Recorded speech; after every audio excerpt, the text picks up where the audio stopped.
So like, subscribe, comment, share at lagay natin sa playlist guys. Alam mo po guys, sa totoo lang, patotoo lang itong mga sinasabi ko dito.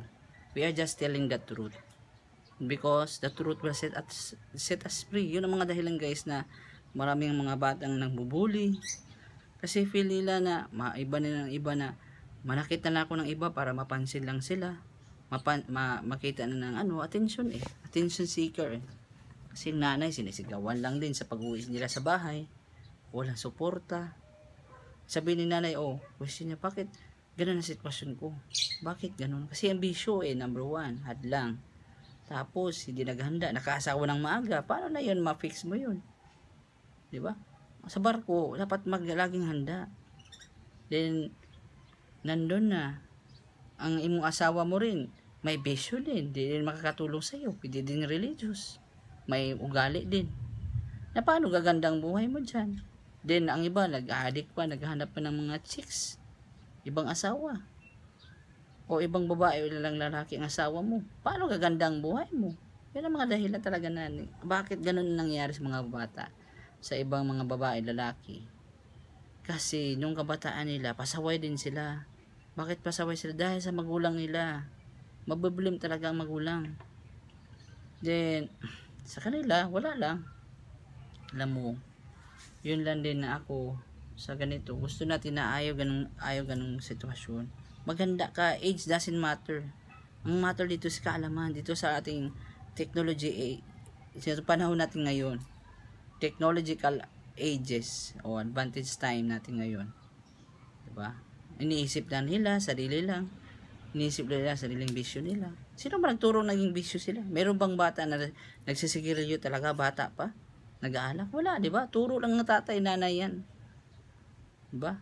At ayaw ko na ang bata nagsisigarilyo talaga at nag-UC at nagdodroga, may blood drug test talaga. Ayaw ko nang ganun, diba? Kung malaman kung ganun ang bata, hindi pwede, diba? Kung high school pa, elementary, nag-addict na, hindi ko papatuloy yan, pagpapaaral yan o susuportaran o ipapatira sa bahay o papakainin, hindi. Pag malaman ko, pero bago yan gagawin, ipapaalam ko sa bata na hindi ka talaga pwede mag-ganon. Pag malaman ko yan, alis ka na sa bahay. Ganun ako. Pag gusto ka sa akin na suportaran kita, magpakabait ka, ayaw ko ng ganun. Dapat ka ng tatay mo. Ganun talaga, na ipapakita natin bakit ako ganun ang demanding ko. Kasi hindi ako nagbibisyo, diba? Papakita na tayo ang model, tayo ang leader, nangunguna, at susunod lang din ng anak, diba? Ganun lang din na kung papalo tayo kung pangailangan lang, hindi sa lahat ng panahon, pero talagang may nagabantay at suporta. Yun talagang number one rule. Alam mo yung gagawin, diba? Yun lang din. Kasi yung iba 17, 18 years old, 15 years old, anong trabaho mo? Sino bang naka-aral ka ba? Meron ka ba bang kakitaan na trabaho? Then may bata ka na. Pagkatapos paglaki dyan, alam mo ba, may time ka ba mag-aral?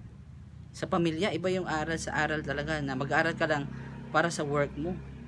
Wala ka pang kita, may gastusin ka na, diba? Common sense.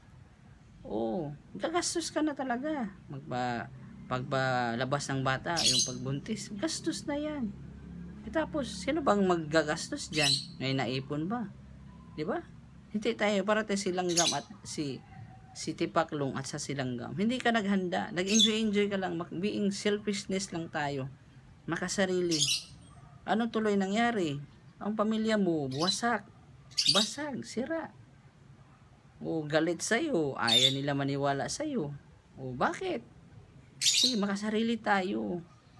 Diba? Dahil pagkatapos magkasakit-sakit ka pa kasi may bisyo ka. Yun ang hadlang, yun ang, kung sa sasakyan pa, yun ang kalawang, yun ang sumisira sa buhay mo. Diba? Ang sasakyan, ang bakal bago masisira yan, sinong sumira dyan? Kalawang. Yan ang kalawang sa buhay mo, na mas spiritually at mentally at physically. Yun ang kalawang mo. Diba? It's a wrong choice, it's a wrong habit. Then yun pang inasahan nila at binagyayabang. Then di pa mag-aral, di pa magtrabaho kasi pagod daw, gusto nila easy lang lahat. So anong easy na work? Magdaro ka doon, mag-pusher. Dali lang. Diba, may kapitbahay nga may iba dyan na drug addict talaga eh. Pagbintahan ako, hindi talaga ako. Kasi may dignidad tayo eh. May tao nakikita sa akin wala. Ganon talaga ako. Hindi mo ako mababago. Kung sa mga bisyo na yan, wala talagang tao mapipilit talaga sa akin. Talagang may standard talaga ako, may signature talaga ako. Si Bro Mia, mabait talaga yon. Hindi yun pala bisyo. Hindi yun salita lang. Pinapakita talaga natin yung sinasabi natin, ginagawa talaga natin yan. Diba? Hindi tayo show off lang tayo. Na walang salita, walang ginagawa. O yung sinasabi natin, ginagawa talaga natin yan.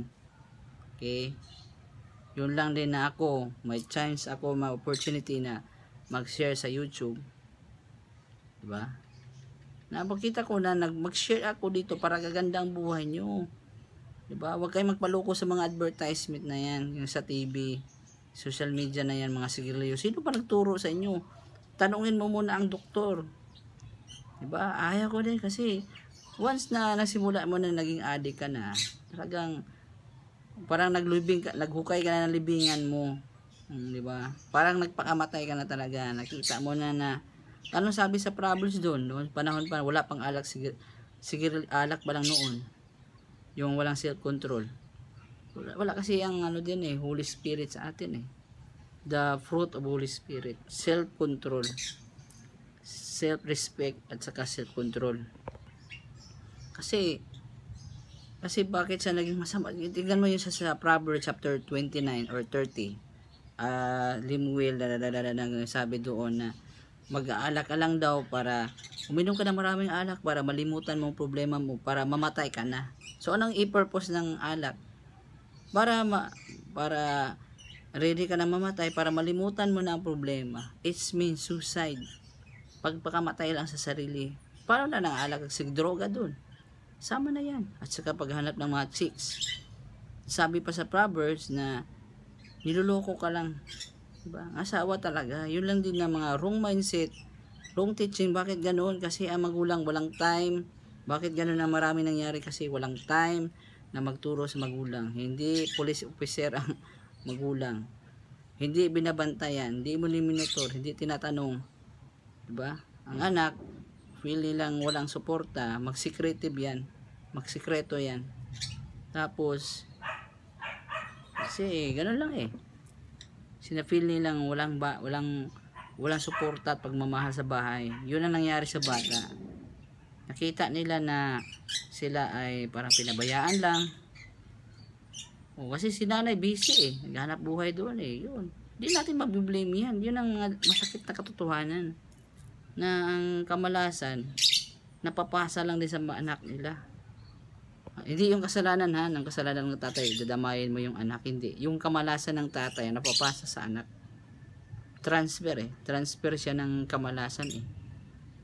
Nag-bluetooth yung problema eh. O anak, yung sigarilyo ko, tuturuan kita, ibo-bluetooth kita, ito yung gagawin. Parang ganun eh. Ikaw ang ama, ikaw ang nagbibigay ng buhay ng ibang tao. Nagbuo ka ng ibang buhay. Yun ang anak mo. Ngayon, itong tatay na to na nabiktima lang din sa skandal, then immature, ignorante, walang kaalam-alam, may bisyo pa. Kasi siyempre, copy-paste lang din, gaya din sa anak mo. Or mas magkaka-worse yun. Yung dami ng na-addict, bago yan nagnanakaw doon, pumatay ng tao, pusher yan. Immature dyan, bali. Nasasaktan yung puso nila. Yun naman gumagawa sila ng kasamaan. Diba? Nakita nila na hindi sila mahal sa magulang nila. Hindi sila suportado. Hindi sila binigyan yung needs nila. Ang problema dito si maraming bata. Maraming anak na pinanganak, diba? Sa magulang. Then wala silang trabaho, walang suporta, walang pagmamahal, or walang ibibigay yung needs nila. Tapos yung mga basta ganun. Hindi din masyado maganda yung maraming bata din. Wala kang ika-provide, wala kang hanap buhay. Tama lang, empleyado ka lang, nagkakasakit pang nanay, tatay. Yun din, sino na magtuturo sa bata mo? Yun lang din na limit lang talagang may bata. Limit lang din sa bisyo mo. at mas maganda na pigilan talaga. Tapos talagang marami kang income at may time ka dapat, hindi limit ang time mo, dapat more time ka sa anak mo, more time na good influence ka sa Bible. Kasi pag makita nilang mabait ang nanay nila at tata nila at tinutulungan talaga sila, wala talagang dahilan na maging masama ang bata, magbisyuhan doon, magdodroga doon. Wala talagang panahon yan, kasi kita nilang love sila sa nanay nila, love sila sa tatay nila, suportado sila sa gusto nila, diba? Pinaaral ako ni nanay, matino si tatay. Ano pa bang dahilan na magbisyo ang bata? Kasi love siya eh. Pero pag nakita ng bata na hindi siya suportado, wala silang ikabigay si tatay nanay, ang pagkadesperado nila, doon sila pupunta sa droga. Yun lang din, walang pera ang anak mo, trabaho lang, itim-itim ng mukha, ang bibig, ang ilong, ang mata, alam mong addict yan, dry skin yan, nag-aalak na yan, nasisigarilyo, kasi desperado sila ng mga tao, desperate souls. Yun na nakikita mo na mga bata ngayon, marami mga gandang babae na pangluloko lang, kasi sinong babae, lalaki magbibigay ng manguleksyon lang eh. Maraming taong ganun eh, na babae o lalaki, ganun. Pero alam mo, ayaw natin na magganon, na may karma talaga yan, may kamalasan talaga yan, na ako gagawin talaga natin ang anong tama sa mata ni God Yahweh. Okay, hindi man tayo mayaman, kung may blessing man, tanti na ay gamitin ng maayos, diba? Wag natin sayangin yung buhay natin na gumawa ng kasamaan, kasi lahat ng ginagawa nating kabutihan at kasamaan ay babalik lang din sa lahat sa atin yan. Walang excuse dito sa buhay na dito wala na tong rewind na time out mo na ganito nangyari. Hindi na, yun talaga na na to eh, one way ticket lang tong buhay natin eh. You only live once. Din sayangin lang yung buhay natin sa kalokohan at kasamaan at sa mga bisyo, hindi ginawa ang tama. Tayo lang din ang mapapahamak. Sa anong klase na? Sa sakit. Ang anak mo matigas-tigas ang ulo, diba? Nagdodroga ang anak mo, nagdodroga ka natin, sinesira mong buhay mo, tapos nagsakit-sakit, wala kang hanap buhay, hirap makakain araw-araw, walang trabaho mapasukan sa Pilipinas, sistema pa, yung sahod mo, kita mo na sa bisyo lang, games lang doon sa cellphone. Paano gagandang buhay mo dyan? Diba? Sino ba gagandang buhay? Wala. Tapos sobrang kasino, loto doon, wag sobra, limit lang, mag-ipon. Kahit dahan-dahan lang, kasi mga tao ngayon, shopping lagi, araw-araw. Alam mo, self-control lang talaga. Kasi kahit anong bagay na sobra, nakakasama yan. Tapos itong mga ibang tao na walang isip sa buhay, alam mo, yung mga ganoong kasiyahan, hindi talaga yun normal.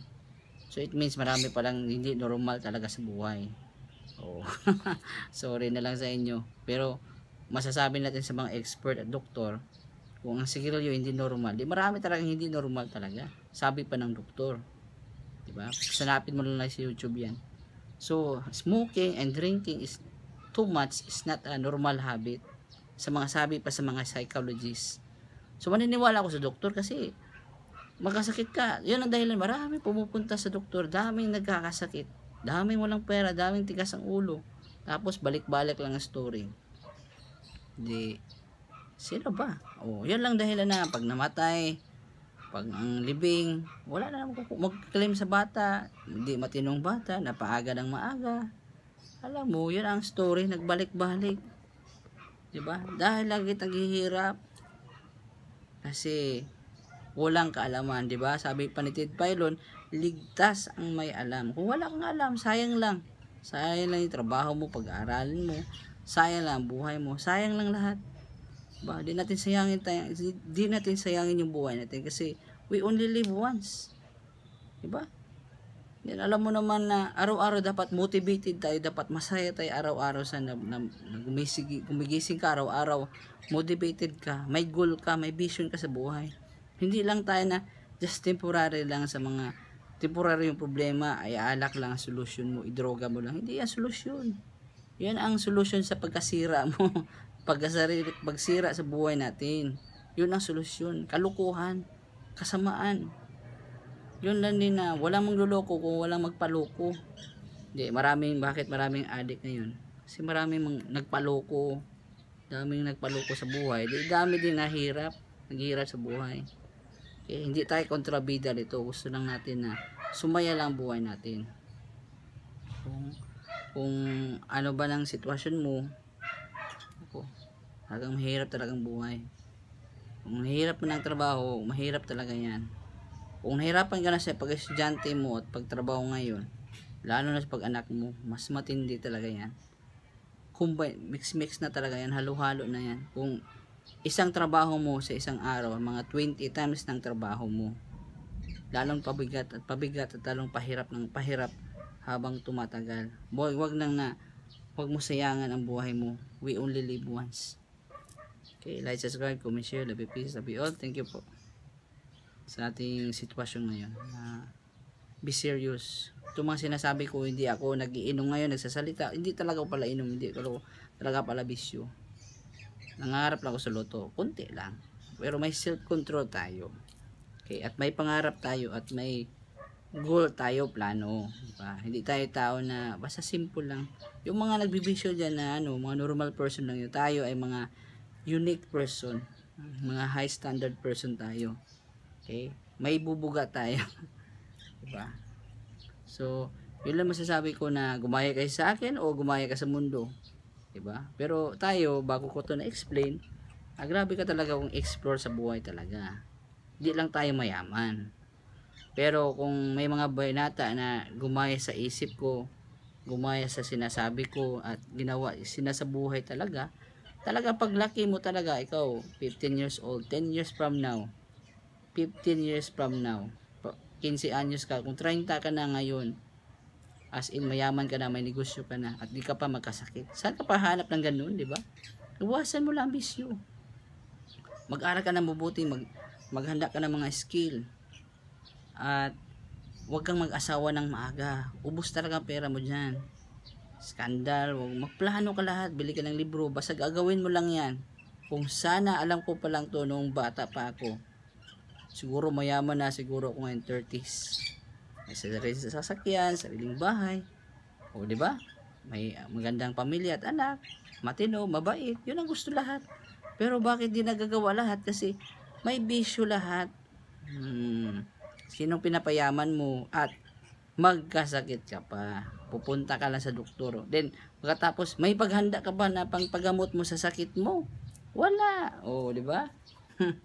Yun lang din ako sa iyo. Kung ikaw binata ngayon, sunod ka na lang talaga sa akin. Kung hindi ka susunod sa akin, kung susunod ka sa mga ginagawa mo, gusto mo, o sa mga bawal na sinasabi ko sa iyo, ayun din mangyayari sa iyo. Hindi to tsambahan. Accurate to mga sinasabi ko, 100% to 1000% yung sinasabi ko.